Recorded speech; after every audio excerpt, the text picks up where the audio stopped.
Aujourd'hui, je vais vous donner une chose et une chose seulement que vous allez pouvoir faire pour être un super basketteur, peut-être même le meilleur de votre équipe. C'est très facile, donc si tu es prêt à découvrir ce tout petit truc, t'es sur la bonne vidéo. C'est parti!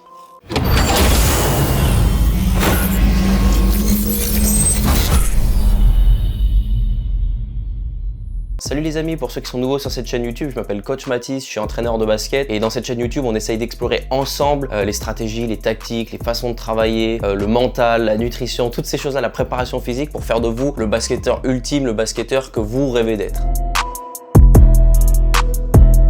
Donc comme je l'ai dit dans l'intro, on va apprendre une petite chose qui va vous permettre de devenir vraiment meilleur sur un terrain de basket. Vous allez voir à quel point c'est simple, mais les meilleurs joueurs de la planète le font. Les meilleurs joueurs. On va séparer ça en 3 points et rester bien jusqu'à la fin parce que le 3e point, c'est celui qui va faire toute la différence. Premier point, se connaître soi-même. Si je vous dis Klay Thompson, vous me dites shoot à 3 points. Si je vous dis Chris Paul, vous me dites utilisation du pick and roll. Si je vous dis DeAndre Drummond, vous me dites rebond. Et si je dis le Russell Westbrook d'OKC, vous me dites qualité athlétique.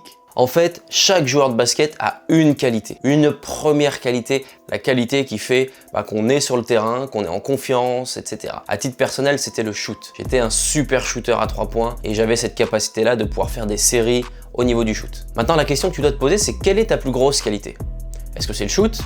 Est-ce que c'est le rebond?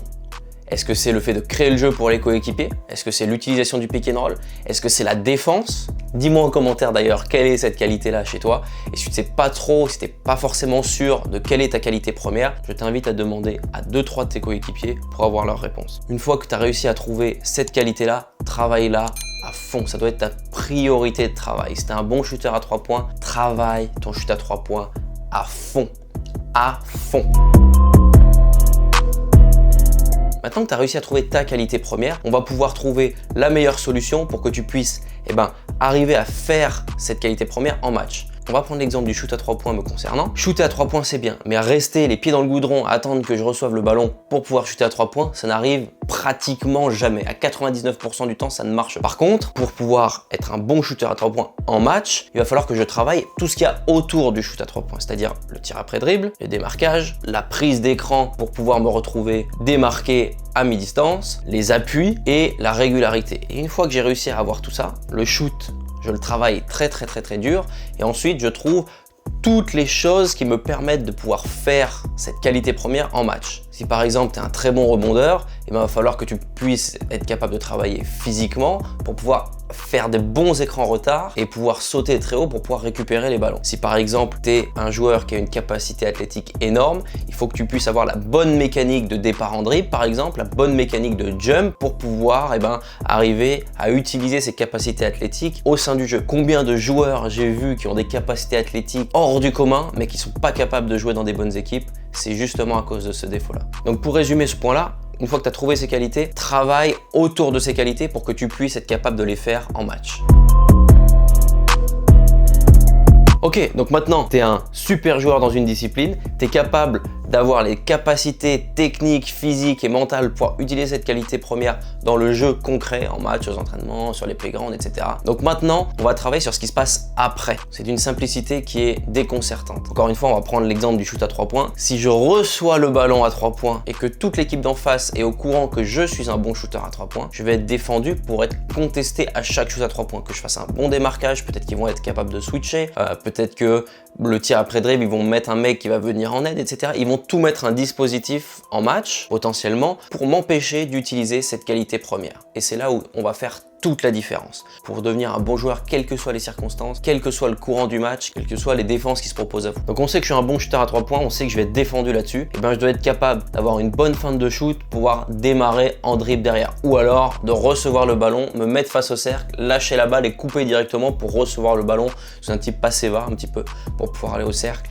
Mais voilà, avoir ce move de substitution pour être capable justement de exceller quoi qu'il arrive et avoir une régularité hors pair. Si tu es extrêmement athlétique, en théorie, les défenses vont reculer un petit peu parce que sinon tu vas les prendre de vitesse. Donc si tu es capable de recevoir et de shooter et d'être dangereux de ce côté-là, les défenses vont s'avancer et tu vas pouvoir les battre en vitesse. Si tu es un très bon rebondeur et qu'on te met un joueur qui est beaucoup plus costaud, beaucoup plus frêle que toi, il va falloir que tu sois extrêmement malin pour arriver à faire quelque chose autour de ça. Par exemple, être capable de faire le coup de la chaise. Le mec vient sur l'écran en retard sur toi, tu t'enlèves, il tombe et tu vas pouvoir aller au panier. Ou alors, profiter du fait qu'il y a un écran de retard dur pour pouvoir attraper les rebonds longs. L'important là-dessus, c'est d'être créatif pour pouvoir utiliser cette qualité première et être capable de jouer autour de cette qualité. Donc maintenant, vous connaissez votre qualité première, vous savez comment l'utiliser en match et maintenant, vous savez comment faire pour jouer autour de cette qualité première. Et les meilleurs joueurs de basket font ça.